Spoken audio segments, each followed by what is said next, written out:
Now moving on to some other news. This is out of The Independent. Israel hints it may be behind the flame supervirus targeting Iran. And that's a big surprise because we already know they were partially behind the Stuxnet.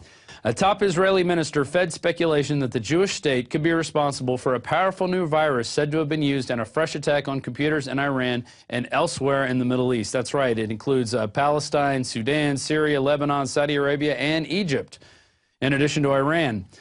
Moshe Yaalon, Israel's vice prime minister and strategic affairs minister, told the country's Army radio, anyone who sees the Iranian threat as a significant threat is responsible, that he or she will take various steps, including these, to harm it. So he's basically saying, yeah, we did it, and well, if it gets out anywhere else, that's not really our problem. You know, they're just protecting their interests, or so they say. But in the meantime, this could cause untold problems for Iran, and they may retaliate, which would then cause Israel to retaliate. And basically, this is just more provoking, more poking the stick at the bear and seeing if they'll do anything in return. So far, Iran has yet to retaliate on that. Moving on to a weird story out of Wisconsin.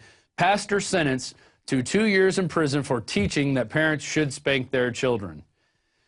Oh, man, this is crazy. A minister named Philip Caminiti was sentenced to 2 years in prison for simply teaching that parents should spank their children when they misbehave. He was quoting a Bible verse, Proverbs 13:24, and after prison, he's going to be on extended supervision for 6 years, and despite objections on constitutional grounds from his lawyers, this man wasn't even spanking children. He was just saying, hey, if your child gets out of line, you should spank them, okay? Because that's why we have kids running around here in this country who aren't well behaved, who are delinquents, and doing all kinds of crazy stuff because their parents didn't raise them right.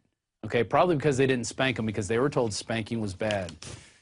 Yeah, well, that's a big First Amendment issue. I feel really bad for this judge, Marianne Sumi, who was absolutely horrified that someone should spank their kids when they misbehave. I mean, it's just ridiculous. But just a sign of the times of where we're going.